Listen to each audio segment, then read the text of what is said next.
Then, about a year ago, a messenger came to Dain, but not from Moria, from Mordor, a horseman in the night, who called Dain to his gate. The Lord Sauron the Great, so he said, wished for our friendship, rings he would give for it, such as he gave of old. The messenger made his terms. He had come to the Lonely Mountain on Sauron's behalf, and he asked about hobbits, knowing that one of them had been known to the dwarves. The messenger said then that if they should find the thief Sauron wished for, and retrieve but a small and rather insignificant trinket, a golden ring from him, the dwarves would be rewarded with all 3 remaining dwarven rings of power that were in Sauron's possession, as well as the realm of Moria, which would be theirs forever. For only news of the hobbit, if he still lived and where, the dwarves would possess reward and friendship from Sauron. These were the greater and lesser rewards, for greater and lesser aid and betrayal, in favor of Sauron against Bilbo. Now, if we should say that our long-bearded dwarves of Erebor were less stout of heart, less loyal in honor, many things would have been different in The Lord of the Rings. So let's start with the greater and more demanding request of betrayal first. The dwarves would consider their options, having been an oppressed people with the loss of nearly every great civilization they ever held at some point or another in their history, with only the recent reclamation of Erebor only about 80 years before. Dain Ironfoot's heart would be stirred with a slight greed to see all remaining 3 of the 7 dwarven rings returned to him and his folk, as they would no doubt be the greatest clan of dwarves to ever live. But more than that, to see Moria reclaimed. Perhaps this was the only way, the way his heart portended once before, when, after the Battle of Azan-Nulbazar, Dain Ironfoot stepped alone into the halls of Khazad-dûm, and he saw that another power would need to free Moria for it to ever return to the dwarves. Perhaps this was that time, and perhaps Sauron was that power. Besides, all they needed to do was find Bilbo once more, and not harm him, but convince him to give up a small trinket. Surely it was more than what the messenger made it out to be, as helping the Dark Lord was never straightforward, nor had it occurred to the dwarves to do so until this moment. But Sauron certainly could not be trusted, yet the call of Khazad-dûm was just too much. If Sauron could control or recall Durin's Bane, whatever manner of beast that was, or at least aid in its defeat, the dwarves would have their ancestral home and kingdom back forever. It was what every Longbeard desired from the moment they first heard tell of the halls of Durin, his throne, the 21st Hall, the bridge of Khazad-dûm, all of these places that were lost to the dwarves that could now be reclaimed.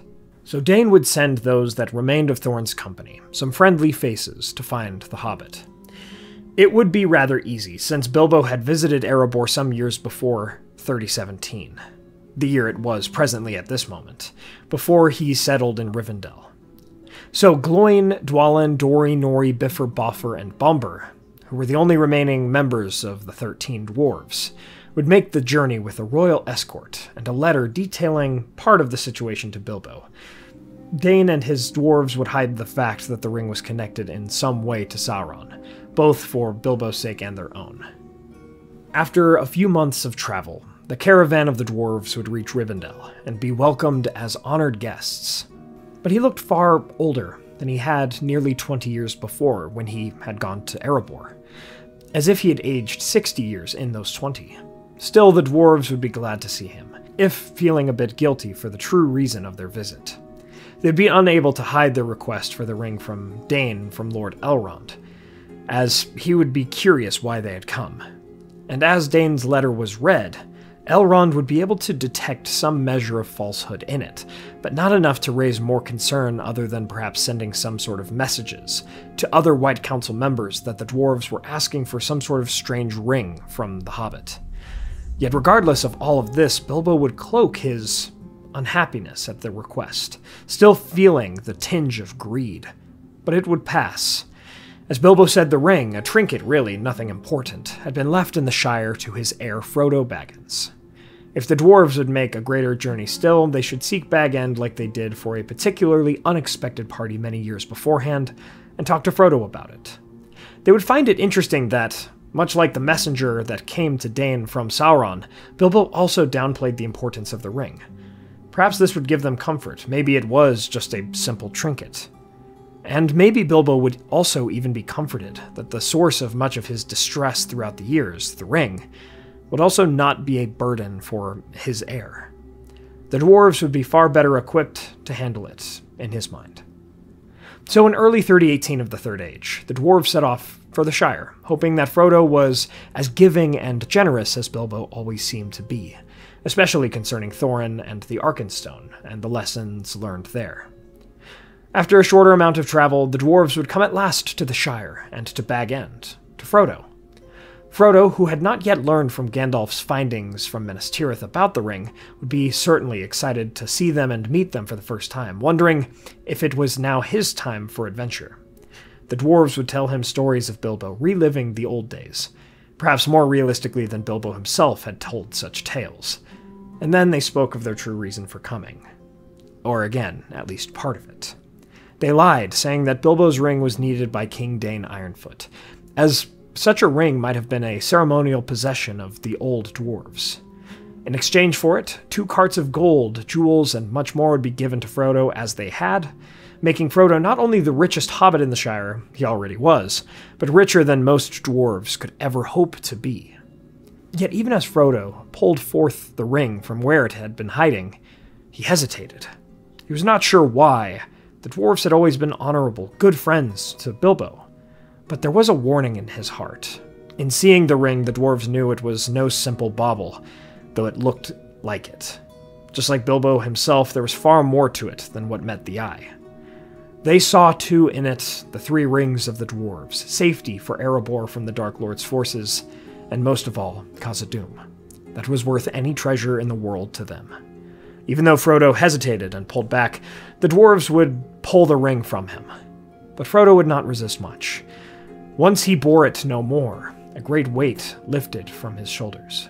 He thanked the dwarves for the treasure and wealth, giving much of it away to his own friends in Sam, Pippin, and Merry, and he stored a great deal of it in Bilbo's old coffers. The dwarves thanked him as well, and they began their journey back to the Lonely Mountain. Word from Elrond would reach Gandalf, who had learned far more of the ring's truth from the Scroll of Isildur, as well as his time with Gollum. There was a reason the dwarves wanted it, and would journey such a long way from Erebor for it. Perhaps it was not Isildur's bane, as it yet needed to be tested in fire, but if it was, the dwarves were slowly and subtly selling Middle-earth's future to Sauron for what would amount to nothing. To Gandalf, at first, it seemed that they learned of the ring's worth or power, and maybe that was why they wanted it, but he was wiser than that. This all but confirmed it was Sauron's ring, a Wergild taken by Isildur, lost in the Anduin, and recovered by Gollum. Near this time, again, Gandalf would speak to Gollum in Thranduil's halls in Mirkwood, and he would learn how he got it, and how the ring then came to Bilbo. And so, with all of this information, Gandalf would quickly make for Erebor, and reach it before the dwarves did with the ring. He would speak to Dain, and question him about what price was great enough to sell their honor, and their friend in Bilbo. Dain would only tolerate so much of this before sending the wizard away in frustration, guilt, and sorrow. Gandalf would find the dwarven company on the road who carried the ring, but could not convince them to turn away. Some months into 3018, the ring would be brought back to Dain, and the messenger would be recalled. Yet this time, the messenger of Mordor did not come alone. With Nazgul, Easterlings, and many orcs at his call, the hand of the Dark Lord gripped the Lonely Mountain. The messenger would intimidate Dain and the dwarves to come forth and present the ring, and they would. The messenger would be most pleased, giving to them indeed the Ring of Durin and 2 other dwarven rings of power. For your service to Sauron, the messenger would say, the realm of Moria would be granted to the dwarves forever. Sauron would call for the goblins and their ilk to retreat from the kingdom. Their orders to forever hound, disrupt, and slay dwarves would also be revoked. Yet, Dain would ask of Durin's bane. The messenger would reply quickly, such a creature did not answer to Sauron, but the Dark Lord has done all he could for the dwarves, and then he would bid them farewell. The messenger would leave, and though Dain possessed the rings of the dwarves that yet remained in Middle-earth, He knew in that moment that he had single-handedly doomed Middle-earth, and even Khazad-dûm would not fully be returned to them, for Durin's Bane still roamed. Yes, the rings had been returned fairly, but they would even come to find that their vices as dwarves were enhanced threefold by those rings. The Longbeards were doomed. Even Gandalf, who was yet nearby, only then realized the utter devastation that had come to Middle-earth. Right under his very nose, in fact. With the ring in his grasp, Sauron would win.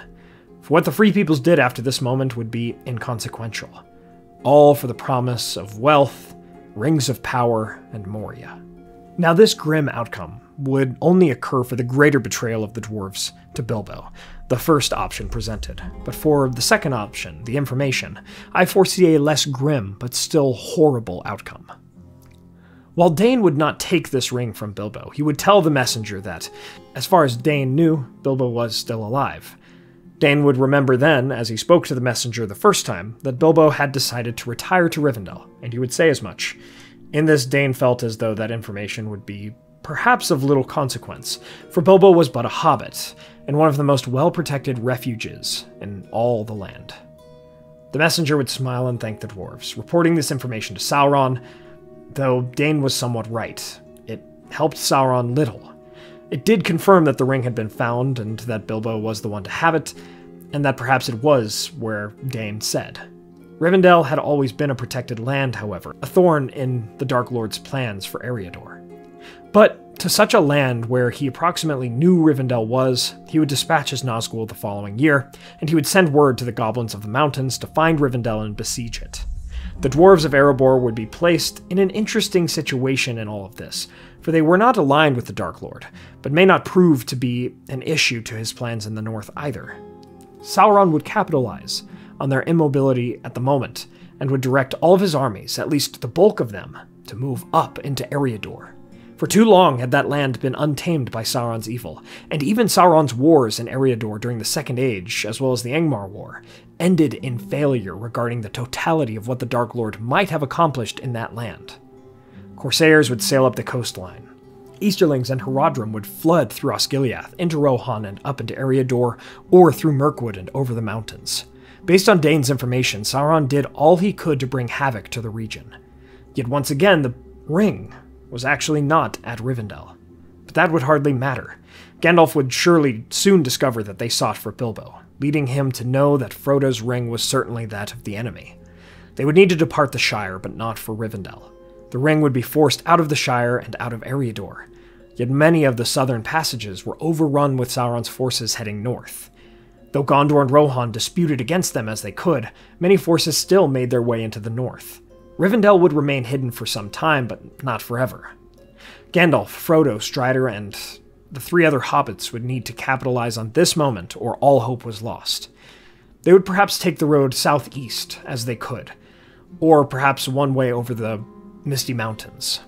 As the ring crossed south into the lands of men, with so many enemies in the north, again due to Dain's information, it's possible that Frodo might have been able to get into Mordor, perhaps even far easier than he did in the canon timeline, as many of Sauron's forces were away.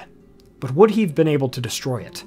Would Gollum get to them in time to be a part of its destruction? Would the ring have been captured by Gondor or even by Sauron? This point is too far away from the original premise to say for sure, but less of a betrayal from the dwarves might have made for a more hopeful outcome, but still one that was far more deadly than what we got in the canon timeline. But this is where we'll end this theory. From this theory on what if the dwarves accepted Sauron's deal against Bilbo, we see that the best instinct to trust in any situation is that which stays true and loyal to our friends. For we can never see the entire picture, no matter how small or large the situation is. Michael Vannen, my friends, Yoiston here, and I hope you all are doing well, wherever you are in Middle-earth. I hope you enjoyed that theory. It springs from one of my favorite background moments in the lore. It is so fascinating to me that this messenger came to the dwarves, and how much their loyalty to Bilbo meant for the world at large in that moment. But what do you all think? Is this how the story would go? Let me know in the comments below. If you'd like to support the channel, please consider getting some candles for our Friends Mythology candles, or order some Weta or United Cutlery Lord of the Rings swords, statues, and other replicas from Castle Con. Do us international shipping and use the code WEST at checkout. And please check out our merch and Patreon. Also, please look at Zwood and their wood-carved maps and clocks, and use the code in the description for 15% off at checkout. Thanks to our Valor Tier patrons who really make all of this possible, as well as our YouTube members. Peter Shepard, John Hume, Reese Jenkins, Arthur Merlin, Theodore, Andrew Carlisle, and Zumi. Thank you so much, I really appreciate it, and it helps the channel tremendously. Please subscribe and hit that bell button to join the Men of the West and all of the Free Peoples today. And I'll see you all again next week with a video discussing, did Sauron need the rings to win? My friends, thank you all so much for joining me on this adventure. Until the next one.